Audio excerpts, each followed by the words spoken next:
Hello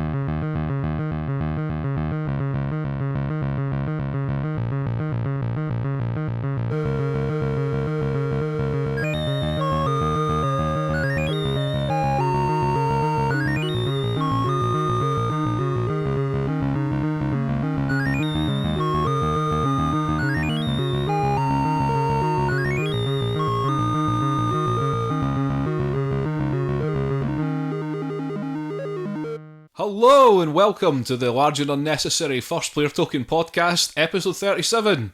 Attention. Yay! And we're back in our new format. Yeah. So, back in it? We're back with our new format. Oh, right, I see. Is what I don't know. Did I say that? I don't even know. I'm interested to try getting back into our new format. Going back in time. You know we love a good conundrum on this podcast. So the deal is we're a bit shorter, we're a bit more frequent, and we're a bit more focused on. Today it's going to be video games, yay. Yep, that's true. And, we'd like to think we'd be more focused. Yep, so from now on we will be releasing weekly episodes, but we're only going to focus on either video games or tabletop games. Or role-playing games. Well, that comes under tabletop games. So you would think. So we can tack your little RPG thing on the end so people can turn it off. Just so that it's clear, you know that you can actually play RPG without a table, yes? Yeah, you can, but that's it's what not you a do out in the tabletop woods game. with your plastic swords. Well, yeah. No, that's your fairy costume. That's a LARP. That's a different thing yet. Oh, we should do one of those. Yeah, we're not doing a lot. You just do it on the lawn out the back of the... Lightning bolt! Probably in this area is a surefire way of getting your head kicked in. What? Drawing a square on the ground going, let's go into this tavern, lads. Chat up the local wench. What did you just call me, son? I think we should do that, yes. Right, well, as usual, we've completely gone off track. Oh yes, because this episode is about video games. Yep, so we're going to talk about video games in this episode. And I think we're going to start with me. With you? With me. So, I played over the weekend. I picked up The Last Guardian and played the entire thing over the weekend. I went to my girlfriend's and stayed there for the weekend, and basically this was pretty much all we did. We just sit and play The Last Guardian. Or let's say, I played it, she watched. But she likes that kind of thing. Well, you've got a dynamic going with that. Yeah, I've got a really good dynamic going on there. I play the games, she watches. That's how relationships should work, yeah? But it's not going to be, most games you can't really do it with. I've only done it once with my better half, and it was Last of Us. Same thing. Yeah. Well, one person plays it, another person can properly enjoy it. I feel it enhances the experience when you've got an audience. Well, if there's something with a strong story for them to actually get involved in. Like, you're not going to do it with Transformers Bash the City or whatever it was called. Well, I could give it a go. I suppose there are cutscenes. So The Last Guardian. Stop laughing, alright? Stop laughing. The Last Guardian. This is serious stuff, man. Alright, okay. This is serious stuff. That's it. Alright? You okay, hon? I'm already getting emotional just getting ready to talk about this. It's going to be about bonds. Because that's what this game is. There's going to be bondage. There's no bondage. Well, there is actually. Yeah. Oh. But kinda. I'll get to that. Okay. This game is an emotional roller coaster. Okay. Now this is by SIE Japan Studio. It began development with Team Eco. They've kind of disappeared. I don't know what's happened to them. There were some problems in the development of this game. Well, essentially, it's been the making of this game has consumed them for the best part of a decade. Yeah, it has been. It's been a decade. I mean, it's 2005 since Shadow of the Colossus came out. Hell. Okay, so that's the last game that Team Eco did. I believe. I think it is. They only did the two, I believe. Yeah. So they did Eco and Shadow of the Colossus. This was to be the follow-up. And this one was to be the follow-up, and I think it was announced in 2007 or something like that. And it's only just turned up. But to be honest, it's been worth the wait. Yeah. Well, I mean, a lot of things seem unchanged. I mean, I remember concept art for this coming out, like that was showing the creature around, and it's basically unchanged. Like the look of it, anyway. Yeah. Oh my god! Sorry, I've just realised. So you had a flashback. No, I thought that this is some sort of sequel to a game that existed ages ago with this particular winged creature thing. Is that? No, this is the first time this winged creature has turned up. Okay, well, in this case, that has been around for ages without the game actually getting released. Yeah. All right. So it's designed by the same guy that did Eco and Shadow of the Colossus. This is Fumito Ueda, I think his name is. Well done, Mr. Ueda, finally releasing it. And it finally came out in December 2016, so it's only, just over a month old, a couple of months old now. Yeah. Now, this is a puzzle platformer. This is much more, if you've played Eco, this is much more like Eco than it is Shadow of the Colossus. I didn't play a lot of Shadow of the Colossus, I did the whole of Eco, but it reminded me much more of Eco. So it's a puzzle platformer, it's played in third person.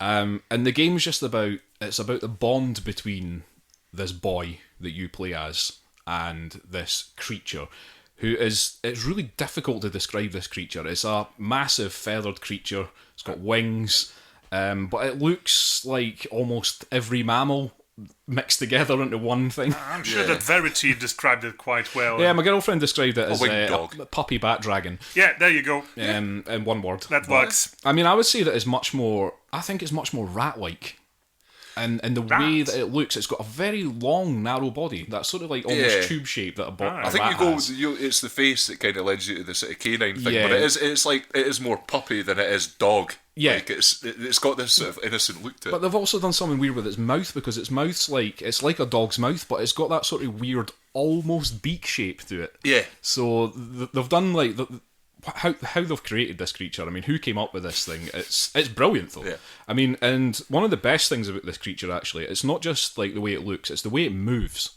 Okay, the way this creature moves, it's so natural in the game. It just looks real. It looks like if this creature actually existed, this is exactly how it would move. So is behavior also hybrid-like, or His behavior, his behavior, it's almost like a bored cat, I would say. You know those cats that just walk around and just start pushing things off tables and stuff? This is kind of what this creature is. Now, the creature's called Trico. Trico, but the boy calls him Tariko, which, Euan, you do Japanese. Tariko? Oh, it's like That's just the way to... Well, if it's Toriko, it's like a bird, like a small bird. A small bird, Yeah. but also apparently Tariko can mean prisoner or slave. It's not one I knew. Apparently, this is just what I've read. So Okay. Tariko. I did read that it does mean small bird, Yeah. but also that it can mean prisoner. Oh, right. And that's true. Yeah. Okay, so because at the beginning of the game, you basically there's a little cutscene. I'm not going to ruin the story or anything like that, because this is just the very beginning of the game. There's a little cutscene. You hear some kids playing, and there's like a sort of mirror thing in some dirt, basically in some mud, and just the top of it poking out and shining, and then you just see the shadow of a boy walking over it. Now the next thing, you're controlling a boy, and he wakes up in a cave, and he's covered in these tattoos, and the way he looks at them, it's like these tattoos weren't there when he fell asleep. Yeah. He doesn't know where he is. And next to him is Trico, this massive puppy bat dragon rat dog cat thing, with the talons for feet and everything, and it's clearly unconscious or semi-conscious. It's got broken spears sticking out the side of it, and there's a chain round its neck that's attached to the ground. There you go, there's your prisoner thing. Right. And this boy just has no idea what's going on. So you have to... You walk up to this Trico and you can pull the spears out of him, and you can find barrels of food that are lying about that you can throw at him, and he starts eating them, and eventually he gets to his feet. And you free this Trico from his chains, and all of a sudden this Trico is just, okay, I'm following you now. So you have to work through this game trying to... Because you're a small boy and this is a huge creature, you're trying to find ways of getting Trico through the same way that you're going, basically. So you can maybe go through a tunnel that Trico can't fit through. You're going to have to find a way to get him through into the same part. Right. This is why it's a bit more like Eco, because in Eco you had the girl that you were basically constantly trying to find a way for her to follow you, because she wouldn't jump off things or whatever. This is kind of similar, except that it's a massive, weird hybrid animal that you're trying to get around. Now, so yeah, you're leading them through these levels. You're underground. Eventually you come out into this weird city, which it's called the Nest. Now, it's kind of strange when you see a shot of it from like up high. It's like a really unnatural rock, huge like cliff rock formation. It's perfect circle around, and all these buildings just in the middle of it. Right. And that's the area that they call the Nest. So you're trying to lead them through this, and basically you don't really know what you're really trying to achieve while you're playing the game. other than you're a boy that's woken up in this cave and you clearly want to get the hell out of this place, but this treacle thing's following you. So you just keep going through, and then, you know, all sorts of things happen that gets emotional. It's fun. Some of it's funny. Some of it's like really filled with tension and stuff like that. Right. There's points in the game where there are these weird sort of suits of armour. They're like knights that just suddenly spring alive, and they start trying to take the boy away through this weird blue door. If they do take you through the blue door, it's game over. Right. You have to restart. That gets explained later on in the game about what they're all about. Yeah. But like treacle will smash these things to pieces, but these knight things are throwing spears at them again. So all the way through the game, you're just like constantly trying to get treacle to follow you. There's these things trying to stop you. Treacle's trying to smash them to bits while you're trying to find a way to get them out of these situations and stuff like that. And it's just, and also as the boy, if you manage to, you can run at things and try and knock them over. So if you manage to knock one of these suits of armour over, or Treacle does it, you can go and pull their helmet off. Oh, right. And it just like pulls the entire head off. It's bizarre. And then you can use that helmet to throw at another one. So it's like you, this tiny little boy, and this massive creature taking on this army of knights. And, you know, it's all about the bond. It's all about the bond that you start to form with this animal, and that's really what this game is. It's like, it's incredible. And when you're playing through the game, Treacle starts to imitate your movements, and you can start giving him commands. So you can tell him to go up, you can tell him to go down, you can, you know, do these other things with him. And obviously, like Shadow of the Colossus, you can climb on his back. So there's points in the game where you as a little boy are not going to get up to this high point, but Treacle, this huge animal, he can jump up there. Yeah. So you'll jump on his back and just say up, and then up Treacle goes and just like leaps about from point to point. Does he ever get to fly? No answer. Gotcha. No answer to that. His wings are broken at the start of the game. All right. Okay. But I think I've probably given that away. Now that you've asked the question. Well, I'll be honest, like what you've been telling me, knowing what I know of having played, like, I've not played much of Eco, but I have played all of Shadow of the Colossus. I'm starting to like form a fair idea of where it might be going. Yeah. Just certain things that they do, like the Eco sort of studio does in terms of like storytelling. There's always something slightly ambiguous about what your goal is. Yeah. Even in Shadow of the Colossus, where it's like quite clear you've come to this place to try and resurrect your dead girlfriend, and you have to go and kill these giants. Like, there's something weird about that. It's like, nah, this can't just be. And you find out there is something, like, there's a deeper thing going on there. So same thing here, then, deeper thing. Oh, definitely. There is a deeper thing, and I mean, it's one of those things with these kind of games where you don't really ever get a full explanation of what the hell was going on here. Aye. But it does tie up the loose ends and stuff like that towards the end of the game, and you start to get a feel for what was going on. Like I say, I don't want to spoil it, but it's really weird and confusing at first as to what the hell's going on. But that's sometimes a good thing. Yeah. It does keep you going. It keeps you going. You mentioned about like some of the like, is there any actual like text in the game or any? Because one of the big things in the previous games is that basically any dialogue is incomprehensible because it's in this weird eco language that they've made up. And it sounds kind of like Welsh mixed with Japanese. Yeah, they use the same language in this game. Now there is a narrator in this game who's clearly the boy, but with an adult voice. Okay. So there's one thing that you can be sure of while you're playing through the game is that the boy lives because he's telling a story. He's trying to tell it. It's like he's telling a story to somebody while he's narrating, and they use that to give you hints. So, like, I've just spent ages just wandering about in a place and I have no idea where you're going, and you'll just get the narrator's text up while his voice speaks in his weird eco language, and it'll say something like, "I couldn't get up there, so I climbed on the creature's back."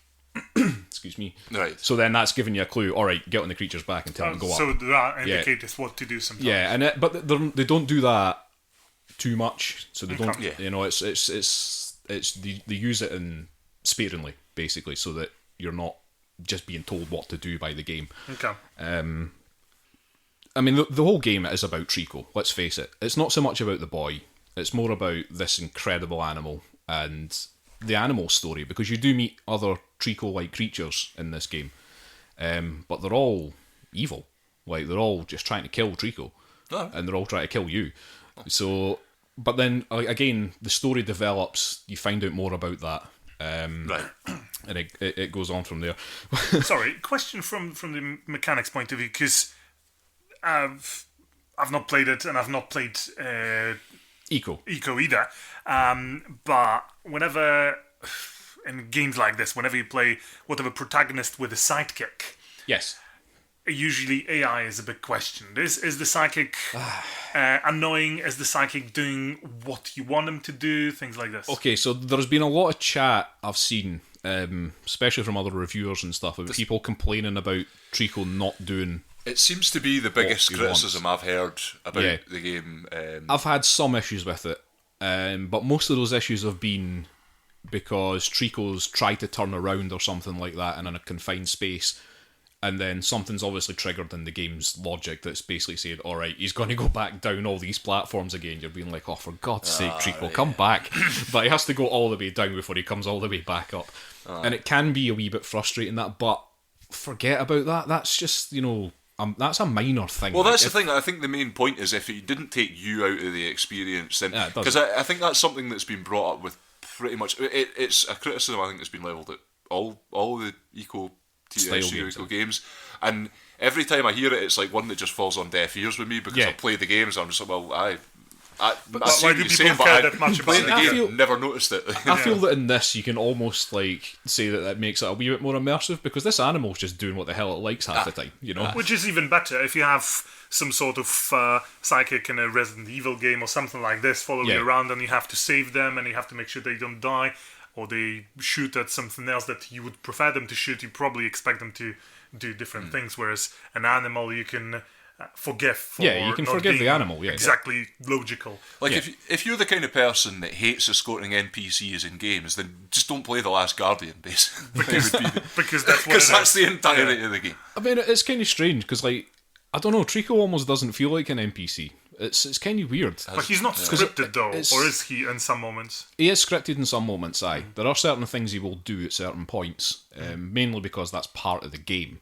But most of the time he is just standing about waiting for you to do whatever it is you're doing. You might go for a little wander while you're waiting, but you feel kind of bad when you have to leave him behind. Like, you go and crawl through a tunnel and he has no idea where you're going. There's a couple of funny moments where, like... He says funny, but there's a bit of a broken voice you hear. Almost a tear in the eye. Man. It's so emotional, this game. But, like, there is a couple of funny moments where, like, you go through a little tunnel and then you turn around and Trico's stuck his head through that tunnel, and his head is just like pointing and looking at you, just seeing what you're doing because he can't get his body through. It's just his head. It's little things like that in that game that just make you, like, it makes the bond, because you feel like you're the boy, and it makes you as a player just form a bond with the animal, and that, like, just adds to the whole thing. Trico, he's fiercely loyal. The further through the game you get, the more sort of, like, loyal to the boy he becomes. You can almost sort of see it happening, like, to the point where, like, there are points in this thing where, I mean, again, don't want to spoil it, but there are points where you think that Trico's dead, and it's just like, he's fought all these, like, knights or something like that, or whatever he's been fighting, or the other Trico-like creatures, and got himself horrendously hurt. And it's obviously part of the game's script that this happens. Like, I don't think he can die just by fighting these knights, sort of thing. I think they'll just keep throwing spears at him and he'll just keep fighting back. Until you do something to stop them. You've got to fix it. But there are points where you feel like Trico, like, he might die, and they're like, oh god, what? No, surely you're not going to kill this. You're not going to kill this creature off now. Like, this boy's not going to escape on his own. Surely not. Like, you do have those moments in it. Last time I had something like this was in Last of Us. Yeah. This was a game about Bond as well. Alright, that sounds That's the thing, awesome. I think, a game will overcome any sort of, like, the scripting things, like the things that are sort of set in, so will always be, if it's written well and it's like the story's told well. And it is written well, the story is told well. Like you say, about, you see, noticed over time the changes in Trico, and that's the kind of thing that, like, if they can communicate that without language or anything like that, just through seeing it, then it's quite impressive. Best storytelling doesn't actually involve telling a story. Cool. Just a couple of other things before I wrap this up. One of the nicer touches in this game is that if Trico is fighting off these night things or one of the other animals, after the fight's finished, he's still in a bit of a rage, so he's jumping about the place and everything, and you have to almost do that Shadow of the Colossus style thing, run at him and jump on him, and then you have to pat him. Like, while you're on his back, you have to just pat him and calm him down, just like, okay, Trico, calm down, pal, calm down, pal. And eventually he does just stop and sits down and then just starts scratching his ear again or something. So, I mean, he does act like an animal. Yeah. He acts like an animal, you know. It's a brilliant game. Like, I have to say, I've totally loved it. Very emotional. It's intense at points. It's got some pretty good puzzles in it. And one last thing I will say is that if you really want to be a glutton for punishment and you want to let those tears flow, make sure you watch past the end credits. Don't skip that. Oh, nice. Don't skip it. And did the old Stephen King at the end of the Dark Tower thing? Well, I can't comment. I've never read it. Ah, well. There's an end, and then there's a bit he's like, don't read any further than this. And you're obviously going to, and it's devastating. Well, I won't make any comment on which way this game goes with it, but yeah, do watch past the end credits. It's totally worth it. But yeah, Last Guardian, brilliant game, loved it. And it took me about 15 hours to play through the whole thing. Apparently there's an achievement for doing it in 5 hours or something like that. I'm like, what? Why would you? Savour it. Yeah. I'm not sure you could control Trico for that long. Get him to do what you want. Aye, but yeah, surely with like the sort of the aforementioned issues with certain little bugs and things, it would just be pure luck whether you'd actually manage 5 hours or not. Oh yeah. Okay, so that's The Last Guardian. That's by SIE Japan Studio, and that's only on PS4, and it came out December 2016. Yes. Awesome. And Pawel, you're taking it home with you. Yes, thank you very much. We'll see if the missus wants to join in, and we'll have a good. I'm a bit concerned now because I tend to shed a tear or two, even when people don't expect audience to cry. Grown men also cry, Pal. Yeah, but I mean, what are you crying at? Like, no, but the thing is, I cry at just about anything I enjoy. So if this game makes you cry, because when I was playing Last of Us during the intro scene, I had to actually stop because I couldn't play anymore. I got so emotional. But that was a pretty intense scene. Yeah. So yeah, gonna have to wear something waterproof for that. Okay, well, Pawel, now's your chance to tell us about the game you've been playing. Yes, right. Torment, Tides of Numenera. Sorry, did you say Torment? Torment, Okay. Tides of Numenera, yes. There used to be a game called Torment. Planescape Torment. Planescape Torment, and this is a spiritual successor. There's a lot of games nowadays that are spiritual successors for some reason.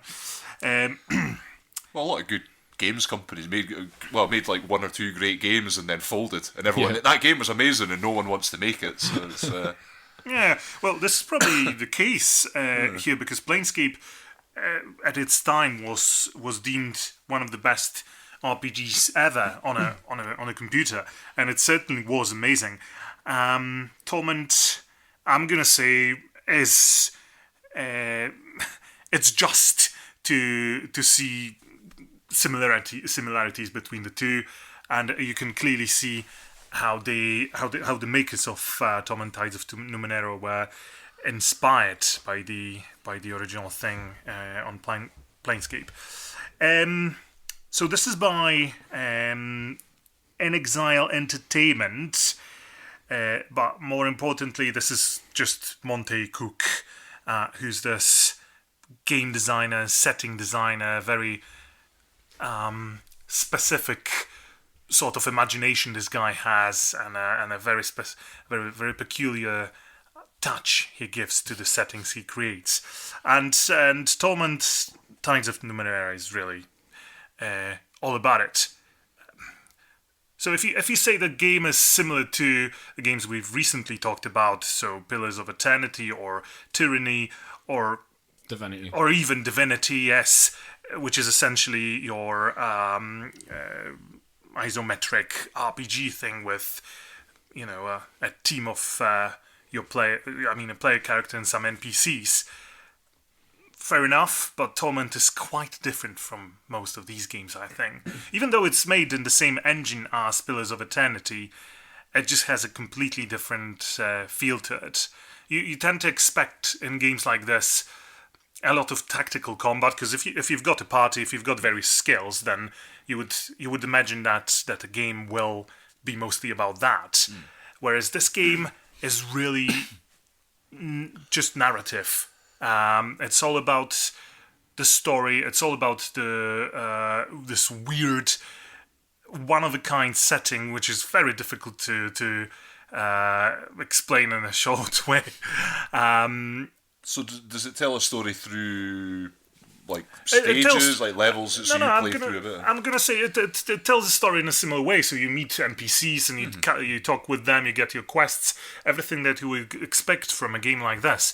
It's just whenever you play other games of this kind, they're gonna be more traditional in their proportions. You get your quests, you get your NPCs, you get your combats, things like this. Whereas in here, the amount of dialogue is huge, right? Compared to combat, essentially. So there's going to be games, especially Tyranny, if we are to compare. I suppose to some extent Divinity as well, where combat is the meat of the game, and everything else is sort of exploration and combat. Divinity has a fair bit of they've put in a lot of effort on the sort of like conversational side and the kind of like the NPC and the characters around the town. You spend a good chunk at the beginning of Divinity just wandering about that town, just speaking to people. But I found that in some ways a bit interesting, because Masters with Diablo 3 and like the towns in Diablo 3, they're just there for you to go and... This is a hub, yeah? It's a hub. You exchange equipment there, you repair your kit, you get healed, and you go out. It's a very different game, though, Euan. I know. But to be honest, anytime I see an isometric, somebody swinging a sword, I just think the same thing. Fair enough. Right. And there's good ones and there's bad ones, essentially. In Pillars of Eternity and in Divinity, you're going to have your hubs as well. Yeah. And you're going to have your areas with combat, essentially. Torment is different because... the game has, actually, I should probably mention that, has not been released fully yet. It's been in early stage for the past year or so. It's going to get released in a couple of weeks from now. And it's early February, depending on when you're listening to it. 2017, yeah. So at the moment, it's only the first act that's available. And it's essentially just a hub, nothing else. It's not hubs and combat areas in this particular game, because there isn't really any combat to be had. Maybe I've played for, 15, 20 hours, and I had maybe 5 fights. All of it is dialogue, and various crises is what this game essentially has. Quite often, you don't have to fight. Even if you can fight, you can easily end any of the crises, or most of them, by different means than bashing your opponent's death. You can talk them through, you can use various objects around you and things like this. So I had criticisms, let's say, about people playing games like Pillars of Eternity with a lot of dialogue and a lot of world building through narrative, where a game is essentially sort of just scroll through spoken or written text, or click through dialogues, because this is something that doesn't interest them. They just want to get to their exploration bit and combat. If you're this sort of gamer, you definitely won't like Torment, because Torment is all about dialogues, getting to know the story, getting to know the world as such. I thought you were going to take on the haters there and show them and tell them why they're wrong. But you're very even-handed, so continue. No, I know, I get you. It's just, this is probably a feeling that I sometimes have. If your narrative is boring or not well executed, then at some point you'll start clicking through it because it's just... I'm sorry, I used to play World of Warcraft a lot, and at some point you just stop reading these quests because they're all... Aye, after the first one. Well, exactly. I don't think anybody pays... Same thing with Diablo, yeah? It's the issue, primary issue I have with Diablo. I don't enjoy the game because I essentially just have to watch like 3 people mucking about with a spreadsheet sitting in front of an ironmonger for 3 hours. Oh man, I love that shit. Ugh, I hate it. I hate watching people tinker with their fucking inventories. Wankers! Okay, so yes. Euan's been waiting for years to say that to me. Years. I'm sure it's not the first time I've said it. It's the first time I've listened. Alright, fair enough. That's because you have to. I have to listen now. I'm like, what? Shut up. Right, so just to finish up on that, I'll say... Tell us about story. Promote story. Yes, let's. This game takes place in a very strange world called the Ninth World, which is essentially just a, call it dimension or an era or an eon that comes after 8 prior worlds. And the prior worlds. An eon? An eon? An eon. This is... Why do I even attempt to pronounce this word? I don't know, you created a wonderful image in my mind. Yeah, just an eon. I'll go for... A guy called Can Ian. I go for... At the end of time, there is an Ian. Okay, I'll go for era. How's that? Is era better? Era will do. Era will do. Sorry, we're totally derailing. No, that's fine. That's fine. Let's just make fun of an immigrant. Oh no! We've politicised the episode yet again. We had to, yes. Right. So you get your prior worlds, which are essentially fully developed civilizations capable of, time travel, reshaping entire planets, crossing dimensions, and things like this. Eventually, a world like this will diminish, wither, and die, and another one will eventually, thousands and hundreds of thousands years later, spring up on top of it. So now scroll fast forward, and you get your Ninth World, which is essentially a fantasy setting in a world with a lot of remnants of the previous, prior worlds. So there is no magic in this world as such, but there is enough ultimately powerful and completely unknown technology for the modern people to understand, to consider it magic. And that's the whole setting. You don't cast fireballs, but instead, if you're able to affect whatever nanobots are, somewhere in the air and shape them to, using your will and things like this. This is the way magic, let's say, or any other fantastic powers work. Right, in this so setting. there is magic in the game then. Yes and no. It has. It's just under it has a different very guise. unique feeling, Right. The Numenera essentially is all the unknown, ancient, and most of the time completely misunderstood devices from prior worlds. Well, you very suddenly mentioned nanobots there, and I was like, so the idea is that essentially all the feats of magic are somehow scientifically explained, or yes. People know that this is all remnants of civilizations that were immensely powerful and developed, and neither yourself nor future generations for hundreds or thousands of years will not be able to even grasp a bit of that grandeur. But if you can reshape something that maybe used to have a spaceship reactor and just make a stove out of it, then you're that's an achievement.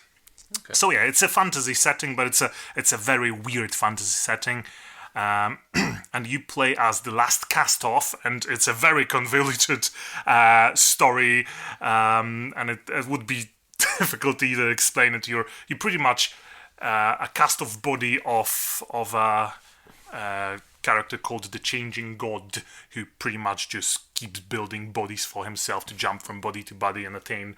Did something similar not happen in Planescape Torment? Were you not playing some sort of immortal character or something? Yeah. Things have been. Have they just been lifted out of the? Because when you say it's a spiritual successor, yes, so it's fair enough. There's certain ideas, I suppose, of character. Yeah. Mechanics quite simple. probably wacky most of the time. The whole game is about these crises, as I said. So a combat could be a crisis, but also if you want to chat somebody up or persuade them, or I don't know, lift a heavy rock out of something, it's a crisis which tests your skill. You've got a couple of those against a difficulty setting, and you can spend some points that you have to make this test easier or harder, and that's all there is to it. I'm not sure lifting a heavy rock is a crisis. It's just... I know people who... If it's lying on top of you, it's a crisis. I know people who would think that trying to chat somebody up is a crisis, but... I mean, the same people might relish lifting a heavy rock. True. Right, but all this game essentially is, in the end, is a shitload of ideas. Yeah. Because there is no limits in the world building here. This Monty Cook guy must have a really, really, really big head. Because every single NPC, every single quest you come up with, bits and bobs of this game are just full of imagination. And most settings are limited in this way or another, whereas this setting doesn't try to limit itself. And it would probably be childish or, I don't know, silly if somebody else made it, but he makes it seem just fascinating. Or at least that's what I feel when I'm playing it. And I usually quite prefer hard settings where everything is sort of, scientifically explained and kept together. But in Torment Times of Numenera, you just take it as it goes, and there's no end to it. Every single bit of the world you get to know is just jaw-dropping. Yeah, there's some mad concept about it. Yeah, but you don't play this game for the actual, I'm gonna say, gameplay as such, because combat very easy and no depth to it, and crisis, all these tests and specific situations you have to do. That's essentially just spending points and either succeeding or not. Still, I'm really enjoying the game, and I'm looking forward to the full one when it's getting released in about 2 weeks' time. It is. It's getting released on... The full release is February 28th. Yes, and as for the actual RPG book this is based on, This is what you were really wanting to talk about. I've got it, so I might just get back to it at some point. I feel that during these video game episodes, what we should do is have a Pawel section with his own theme tune of, Does that green mean... light, early access, beta version. You don't have it because it's exclusive, and Pawel's playing it, and he's going to tell you about something like that. Well, I do play mainstream stuff. Oh, yeah. I do like my own theme tune, though. We need to make something. Well, you know what you want, Pawel. That's what matters. Oh, yeah. Yes, thank you very much. Okay, so that's Torment, Tides of Numenera. Is that how you pronounce that? I've no idea. I just pronounce it in my head. And that's this is the first time I actually pronounced it out loud. That's In Exile Entertainment.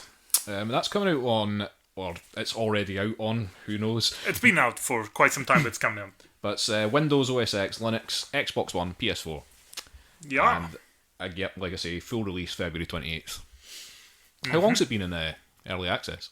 Pretty much since the beginning of the year, if not longer than that. Oh, so it's not long then? Sorry, from the beginning of last year. From the beginning of last year? Yeah, right, I should have said, yeah, because actually, you're right, it's 2017 now. Welcome aboard, Pawel. Whoa! Yeah, they've been adding content to it and obviously squashing bugs as they go. There's still bugs here and there, but it's fully playable now. Alright, cool. So, we should probably also mention that there's Kickstarters just taking place now. I'm very excited about it. What Kickstarter? Well, is this going to be an RPG book that's not related to what you talked about? Pillars of Eternity 2 is currently on a Kickstarter. It's already funded. It's going to be awesome.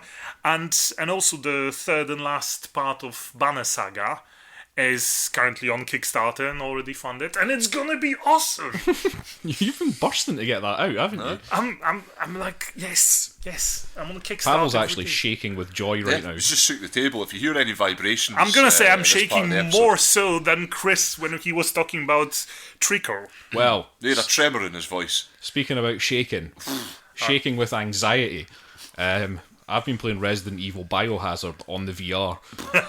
Which is probably braver than most people. A lot of people out there, I imagine, have been playing Resident Evil 7. Or whatever. It's Resident Evil 7 Biohazard. Yeah.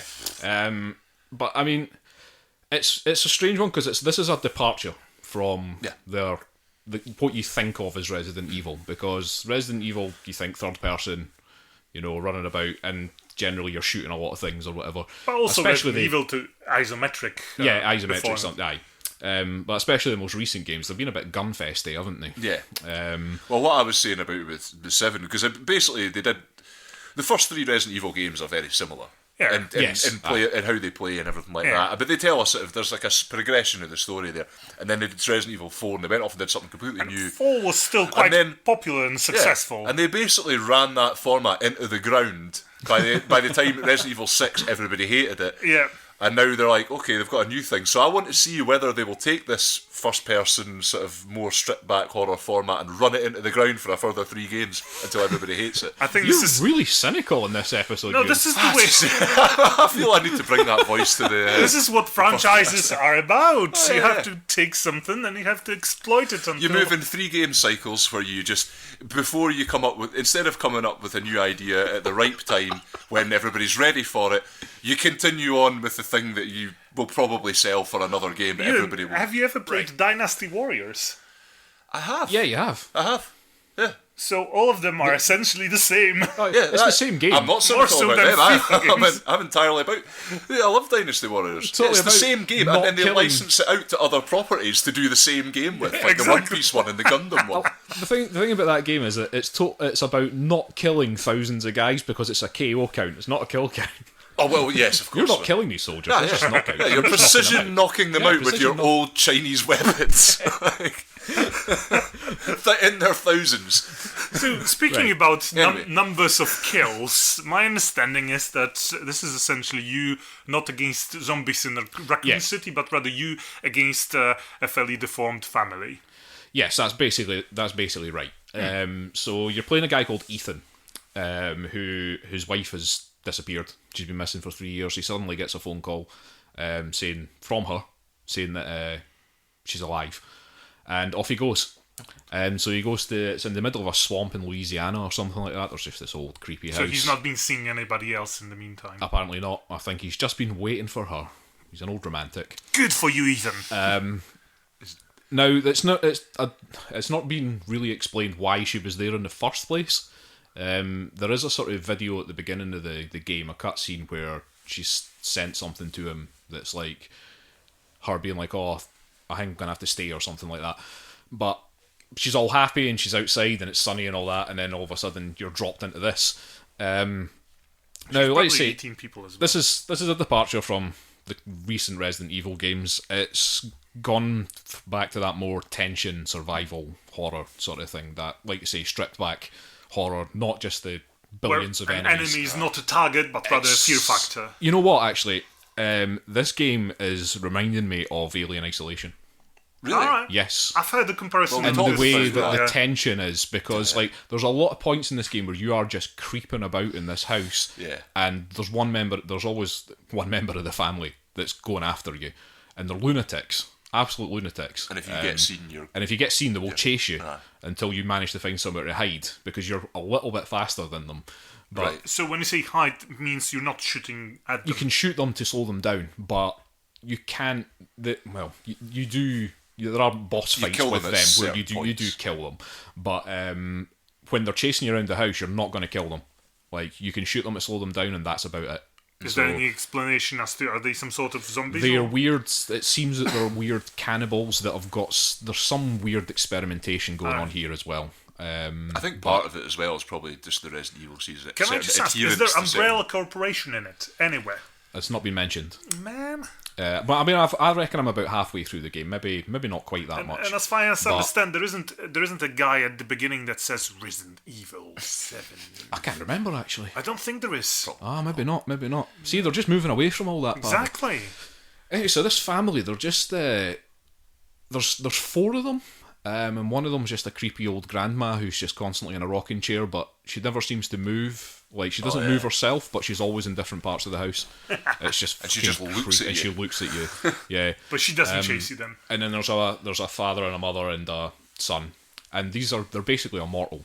Like, so they're constantly like, there's a bit early on in the game where they kidnap you basically, and you're sitting at their dinner table, and the dad just chops the son's hand off because he's misbehaving, and he's just like, "Oh, not again!" Like, oh, that's the famous scene where they're feeding you brains and they're trying to feed stick you a knife in your head, leg or something. Yeah. Okay, now, yeah, got you. When you're doing all this in VR, that's quite interesting. When this guy comes up and sticks a knife in your face, God. Now, like I say, it's not as much of a gun fest. It is much more just creeping about. There's all the puzzle solving stuff that you would expect from a Resident Evil game. Yeah, there's ancient coins, which is pretty much a Chocobo of Resident Evil. Yes, which you can spend actually to buy guns and shit like that. Yeah, it's not as much of a gun fest. You are just slowly creeping about. It's really slow paced, like compared to any of the other Resident Evil games I've played. Now, admittedly, I can't really remember playing any of the first few ones. I think I maybe played one of them a little bit. But I've played a few of the most recent ones, and they're completely different. Like, they're worlds apart. Like, but they're very different from the first 3, I would say. Yeah. Are you trying to solve a mystery, or are you trying to run away? You are trying to solve a mystery, but because you're basically trying to find out what's happened to your girlfriend. Your wife, right, sorry, yeah. And, I mean, early in the game, you do find her. But there's weird shit going on. Because this might not be that brilliant, but the bit I watched you did play about. There was like a video. Was that the wife? Yes. Where you actually went into it. And so there is a part where you play the game as her. Yeah. But that's because you're watching a video of something that happened to her, so you do sort of jump into the video and control it. And yes, that's her. Okay. And so you are trying to just like find out what the hell's going on.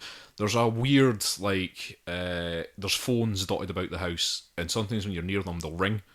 And when you answer it, there's just some mystery woman who's telling you, okay, you need to go and do this now, and you need to find this, and you need to, and you're just but sort that's of not going your through. wife, then? It's not your wife because she's completely different accent. She's got that Louisiana drawl sort of thing, Oh, right. Because I was going to suggest maybe it's Ada Wong. Well, there you go. The plot makes no sense. Let's be honest. It's Resident Evil. It's Resident Evil. It doesn't fine. make any sense. Yeah. But I'm fine with that. I mean, I'm playing this. I can't imagine playing it without VR. It definitely adds to the experience. You can do some cool stuff with the VR, which you can hide behind a wall, which is at a corner maybe, and you can just peek round. Like, you can just look round the wall to see if there's anything there. Which you can't do if you're just playing it with a controller, because you can just move your head physically. Yeah. One of the other things is I expected a lot more jump scares in this. Now, there are jump scares, but they're not as frequent as you might expect. But I think that adds... Which is probably a good thing, because it adds to the immersion, is a cheap shot. I spent a lot of that first part of the game just hesitantly walking about the place and being like, something's going to jump out. Like, I'm wearing a VR helmet. This is a zombie type game. This is a horror game. Something's going to jump out. And it takes such a long time before anything like that actually happens. And when it does, I fucking shit myself. Because I just got used to playing this game just like, alright, so here's what I'm doing. I'm just creeping about. There's this guy just wandering. I can keep an eye on him, blah, blah, blah. And then all of a sudden, right, yeah. Something's there. But that's the thing. I mean, Alien Isolation is quite successful with that. In terms, it doesn't use jump scares at all. It's purely just the knowledge that there is this death machine walking around, and it's the tension from that. Yeah. Also, AI is quite infamous in Alien Isolation. That Alien is unpredictable, and because of it, it's scary. Yeah. I understand that these guys are chasing you. They're not scripted, obviously, so... They do kind of... They follow set patterns, but sometimes they'll do something unpredictable. They might just turn around and walk in the other direction when you're not expecting it. Very cool. There is one, the dad in particular, at some points he just jumps through the walls. Just at random, jumps through a wall, just like, I can see. Oh, you're not there. Like, he's just, and it's fucking terrifying when you're just walking along a corridor and you just hear a wall splintering behind you and he's there. So it's first person, mostly puzzles, exploration, not combat, but rather stealth. It's not combat focused. There is combat in it. I mean, I have used a lot of bullets. You do just to slow them down. There's a lot of inventory management in this game as well. Well, that's Resident Evil. Yeah. So you get your herbs, yeah, and you got the herbs. They've kept the herbs in the game. Only the green ones though so far. There's no red herbs. I haven't seen any red herbs, man. But you mix them with like chem fluids to make your healing potions. Your healing things. Okay. Cool. All that stuff's there. Okay, you still got these Resident Evil classic things. I'm finding the inventory management is much more. It's much harder in this game.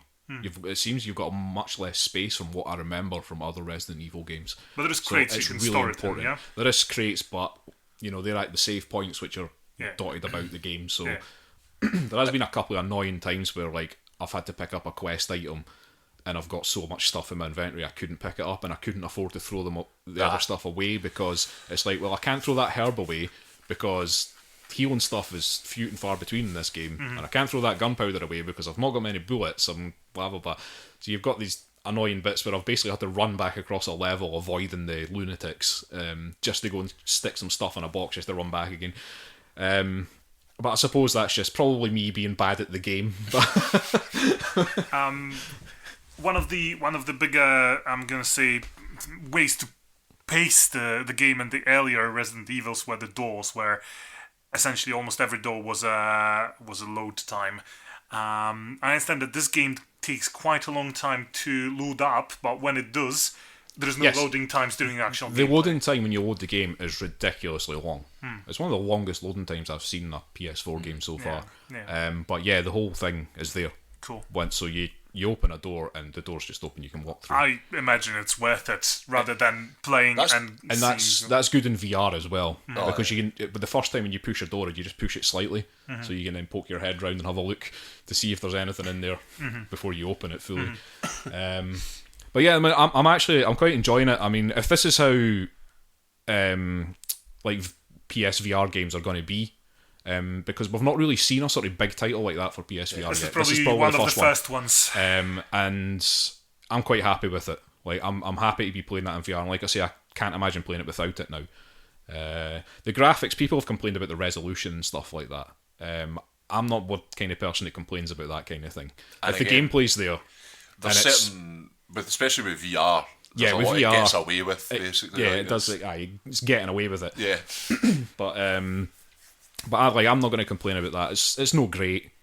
It's not the best graphics you've ever seen or anything like that. You don't play Resident Evil to, Exactly, yeah. I mean, it's all about, this game's all about the horror and the tension and the puzzle solving and all that sort of thing. It feels like a Resident Evil game, feels different from a Resident Evil game, but I think they've done quite well with it. That was the one thing I kind of like from playing wee bits and watching you play and everything. Like it really, because what was apparent to me when they sort of started putting out a lot of the press about it and showing what the game looked like, is like, oh, okay, they're going for a complete departure.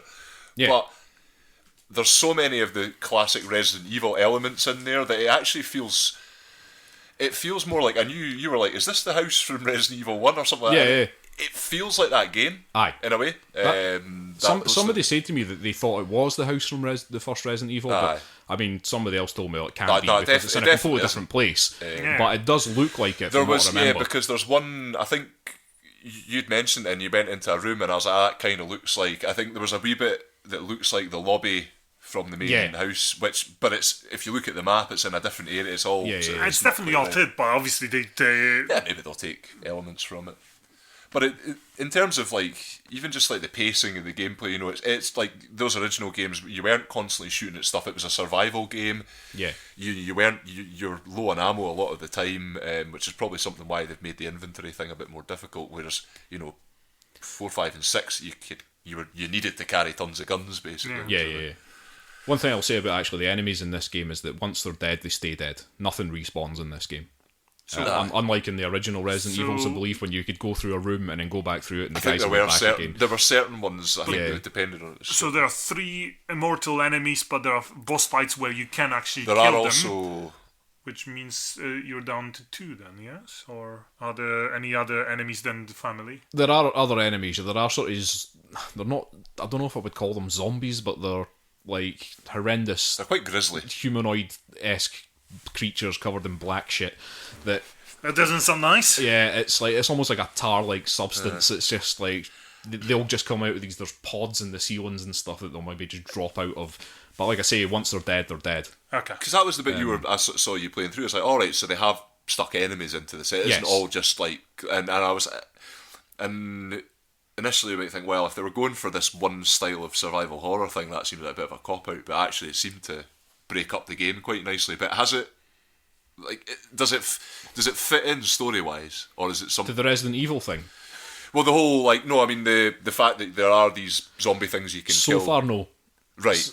I mean, but it's really vague about what's going on in this house. So who knows? It might explain it later. But I mean, there's obviously been some sort of weird experimentations going on because this family are basically immortal, and it seems that they've either done that to themselves or somebody's done it to them. You find all sorts of weird notes about like human specimens and stuff like that are littered about the place. I think that's kind of classic Resident Evil style stuff. Yeah. But I don't think it's ever been explicitly explained who's behind all this. I get the feeling it might be the woman that's on the phone.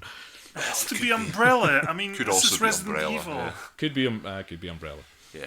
I asked someone about it because I was like, well, Don't tell me. no, I'm not going to say anything about it, but I do know what the Resident Evil tie-in. There is one. It's minimal. Okay. Like almost pointless. I've From what I've been told. heard people say that this game basically has nothing in common with any other games other than maybe the creatures in it and stuff. But then sometimes that makes for a great thing. A great film. I don't know if anyone's ever watched Halloween 3 Season of the Witch. No, Euan, nobody has seen that except you. I have. I think you'll find a few people have seen it. There's no mention of Mike Myers. It has nothing to do with any of the other Halloween films. It's brilliant. Okay, so that's what you're comparing this game to then? I think so. Okay. I think it's a fair comparison as well. And a good one. Right, well, that's Resident Evil 7 Biohazard, which is out on Windows, PS4, Xbox One. Came out only last week, so January, end of January. Now, the VR mode is only on PlayStation. You can't play it on PC or anything. So then, that's by Capcom. Lovely. Classic Capcom. Yeah, it seems to be, a revival of the franchise, hopefully.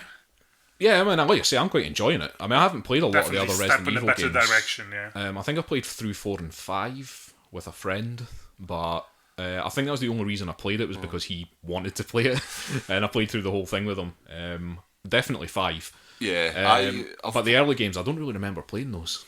Weirdly, because I played one quite early, Resident Evil when it was, roughly around the time it was out, so it was okay, and it was, it was like the challenges in it were. I didn't play any of the other ones till much later on. It was the same person that tried to railroad me through them, and as I had done with certain other games, and I was like, you know what, you were right about this. Tomb Raider and Final Fantasy, basically, no, if you haven't played these, you need to be playing them. I was like, okay, fair enough. Same for Resident Evil, just wasn't interested at all. Wasn't interested. I think we did complete it, but essentially by me just pretty much for the most part refusing to play it. It's like, yeah, you can do this bit. If I had any difficulty at all, I was like, oh well, there you go. Well, I'm enjoying this so far. Yeah. I'm definitely enjoying it more than the other Resident Evil games I've played, put it that way. I'm enjoying the suspense and just the general horror feel, and my heart being on edge the whole time. Are you wearing your adult diaper for it? Yes. Excellent. Yes. I did see that when I saw you playing it. I was like, you're cleaning up after yourself. Well, that brings the video games episode to a close. We hope you enjoyed our shorter, more focused format that we've got going now. I feel very focused. We'll see how the board games episode goes next week. We're going to have to play some board games. Well, yeah. We've got a week to do that, though. We have played some, actually, that we haven't talked about for... In fact, we played a few weeks ago we haven't talked about. So, actually, we do have stuff to talk about. Don't talk about board games! Pawel might get a chance to talk about some RPGs, but I might just play 4 or 5 board games this weekend. just to crowd him out. just completely coincidental that I'll end up playing. My heart bleeds. You'll start getting out the Monopoly out of just sheer desperation. Yeah. Let's do a Monopoly review every week. It's like a stab in the back every week. Honestly. What do you mean, like? One of these days, Pawel. One of these days. Right, we'll give out our internet. You can email us at firstplayertoken@gmail.com. That's FIRST, player token, one word. We are on Facebook, we are on Twitter, we are on SoundCloud. You can subscribe to us on iTunes. We have a YouTube channel. They are all for the large and unnecessary first player token or first player token. Our Twitter handle is at 1ST player token. Once player token. Thank you, Euan. My Twitch username is unnecessary Chris if you want to watch me streaming some games. We have a website, that's www.firstplayertoken.com. We have a Discord. You're best to ask us for that link because it's one of those, here's your link and it's just a jumble of letters and numbers. So Right, yeah. just ask us for that link and we'll give it to you. We'll PM you it. And we are part of the Podnose Network. Britain's the UK's leading entertainment podcast network. Just in touch with the head honcho this week, in fact, about some changes coming to the website. So keep an eye out, and hopefully there'll be lots of new podcasts in 2017. Yep. That will make it through the new tightened restrictions on on podcast submissions. Well, we'll just say the head honchos had to tighten up a bit after some This is fair enough. some I incidents. suppose at some point you've kind of got to go, whoa, close the floodgates. But that's good because that means that he's only letting some quality stuff in. and which, we're in there. aye, which begs the question. We got in there before the bar was raised. We raised with the bar. Okay, so thanks for listening. That's been episode 37. We will be back next week with a board games episode. Whoa! Cheers. See you later. Bye!